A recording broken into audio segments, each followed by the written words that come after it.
And the Oscar goes to Parasite. For a lot of Western audiences, Bong Joon-Ho's Academy Award-winning Parasite was their introduction to South Korean cinema, a dark comedic commentary on the struggles of the South Korean working class and the insulting obliviousness of its wealthy elite. But while projects like Parasite and Squid Game have enjoyed nearly unparalleled buzz and praise as of late, let me be the first to tell you this doesn't even come close to scratching the surface. In short, South Koreans make some of the best films ever made. 아직 한 발 남았다. 넌 누구야? 비가 판단을 해? 거기에 옳고 그런 건 없어요. 자연의 도둑만 있지. 괴물 같지는 않네.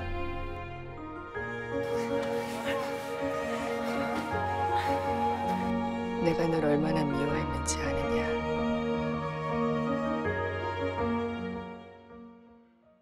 Now, I know some of you hear the term foreign film and immediately tune out. Subtitles tend to put off a large portion of the audience. Some dislike being distracted from the action on screen, others complain that they're hard to focus on and make it difficult to effectively follow the plot. But if you can brave the storm of these tiny little captions, there are hundreds of some of the most action-packed, visually pleasing, and beautifully told stories that any country has to offer. But like most beautifully crafted things, it didn't start out like this. It wasn't until post-Japanese rule after World War II where Koreans found themselves in a golden age of cinema. This liberation allowed for a revival of Korean language films and a dramatic increase in production. We're talking hundreds of films per year, and with advances in technology came a more vibrant and creative visual storytelling. Filmmakers became more willing to give unbiased takes and discuss themes like activism, oppression, and war. These films began receiving attention at international film festivals, eventually leading to collaborative efforts and some Western influence. But make no mistake, South Korean cinema carries an incredible amount of originality and artistic integrity. There is a massive range of genres here, from crime thrillers to horrors to even some really well-made rom-coms. And in my opinion, they're also visually unparalleled. It's almost hard to make a Korean film look bad. Let me explain. Do you know how when you go on vacation or you visit a new place, one of your first thoughts after taking a deep breath in and enjoying the scenery is, wow, I could totally live here. But then you ask the locals and they're all like, yeah, it's alright I guess, because they're so used to seeing it. It's not a treat for them anymore. There's this sensory overload you get when watching foreign films. Most Western audiences aren't accustomed to experiencing different cultures or values. This creates a deeper immersion in the content. It's why some of the most successful Hollywood romance films, which pride themselves on their visuals, are either shot in other countries or in the big city. Films like Before Sunrise, Midnight in Paris, Sleepless in Seattle, or Lost in Translation. But take any scene from a popular Korean romance film and you'll usually get the same result. Take Tune In for Love, for example. You could freeze frame this film at almost any scene and you'd probably get a setting you aren't accustomed to. There's no dull suburban environment. You get gorgeous brick walkways and its surrounding architecture, small businesses, and apartments that have scattered decorations and lighting. It's an absolute treat for the eyes. And this is just your average Korean film in a genre not exactly known for its gripping storytelling. Most Korean films are unconventional, be it the ancestral revenge-driven plot of Oldboy or the morally gray tightrope of I Saw the Devil. Oldboy is a classic and a lot of people's introduction to Korean cinema, so if you haven't seen it, you probably should. I Saw the Devil deals with a troubled former agent seeking revenge on the man who killed his wife. This follows a similar plotline to Hollywood's Law-Abiding Citizen. Both of these men are seeking revenge. Both of these men end up enacting their revenge, and in full. The only problem is, one is framed as a monster, a self-righteous pursuit gone twisted, and it ends up costing him dearly. American films tend to follow a pretty strict moral compass. We love to clutch our pearls, especially if there's an idea that strays away from the conventional norm. This leads to a lot of films feeling predictable. I Saw the Devil flips this narrative on its head. We find ourselves rooting for the protagonist to do terrible things, to commit murder in the most brutal fashion. attention. We're reverted back to our primal instincts. Korean films want you to be painfully aware that good people are capable of bad things and that bad people are capable of good things. They aren't afraid to push boundaries, and as a result, you simply don't know what to expect. Contrast this with Hollywood, which has honestly been extremely frustrating as of late. I mean, just look at the recent box office numbers. Studios are constantly relying on taking well-known movie franchises and beating them into the ground. There's this abundance of quirky content that relies heavily on budget and overly progressive writing. Real people are, at their very core, flawed. There's no perfect protagonist and no purely evil villain. I can't even begin to tell you how exhausting the recent superhero releases have been. I mean, they all feel incredibly tacky and utilize mega celebrities as a crutch for the often god-awful dialogue. And with them sort of monopolizing the box office charts over the years, it's hard for studios to incentivize funding more genuine, emotionally driven content. At this point though, given the mistreatment of writers and actors in Hollywood as of late, and the lack of quality content being produced, this might be a turning point. However, this turning point could take years. So in the meantime, you've got this amazing alternative. Films that not only haven't been touched by a Western moral compass, but have maintained some of the highest standards of cinematography, writing, and overall storytelling. Now there are some films that are a bit too wacky for my taste, and I'm also not the biggest fan of working conditions within their entertainment industry, specifically K-pop and the dark context surrounding it, but that's a video for another time. It's unfair to make sweeping generalizations when there's so many incredibly talented people making contributions to these films. Over 30 years of the South Korean filmmaking golden era, and they do it with unparalleled efficiency. But to be fair, they aren't doing it alone. Oftentimes, I see tweets about why there aren't artists making massive stone sculptures or creating these breathtaking works of art like they did in the Renaissance era. And the answer is pretty simple. Hundreds of years ago, artists were well-fed, well-funded, given proper living conditions, food, compensation, and respect from the locals. They didn't have to work a second or third job to support themselves. They didn't have to crowdfund their passion projects and beg for donations. Their sole purpose was art. They weren't cutting corners or being overwhelmed by distractions. South Korea is somewhat similar. See, the government, since the lifting of the censorship laws in the 90s, have been the backbone of the film industry. One of South Korea's goals is to become the world's leading exporter of entertainment and media. They call it the K-wave, and as of late, it's been sweeping the Western markets. This has only been possible through the use of government funding. Organizations like the Korean Film Council offer grants and loans to filmmakers during any stage of the process, allowing for the stress relief necessary to create a clearer vision and a more detailed final product. Investors aren't guaranteed an ROI, and banks are often skeptical of handing out loans for filmmaking, so the government has aimed to alleviate this problem by offering their own support year over year. This is just one of the many differences between Korean and American cinema. Let's compare action movies, for example. Most American action movies are filmed for an overseas audience. Production companies like the ones owned by Steven Seagal churn them out like their sole incentive is making money. There's no heart to these films, and the more you prioritize turning a profit, the more you cut corners and your work suffers. Now don't get me wrong, money's an important incentive, but if that becomes your only priority, you'll eventually burn your runway of cash and end up having to close shop. If you take a moment to scroll through either Netflix or Amazon's graveyard of content, you'll find that the respect is a scarcity, and the worst offenders seem to be the quirky attempts at making a badass action film. Everything from the line deliveries to the choreography to the writing just pales in comparison to what's being released overseas. South Korean directors and writers just seem so much more prideful of their work. There's less value in turning a profit for them, resulting in a higher efficiency and far less shortcuts being taken. One movie I always recommend is The Man from Nowhere. This film carries the timeless trope of the drifter slash badass who's forced to brush off his old skills and venture out to save the day. It's a plot we've seen a million times, but this film has a handful of twists that not only have I not seen before, but probably won't see done this well.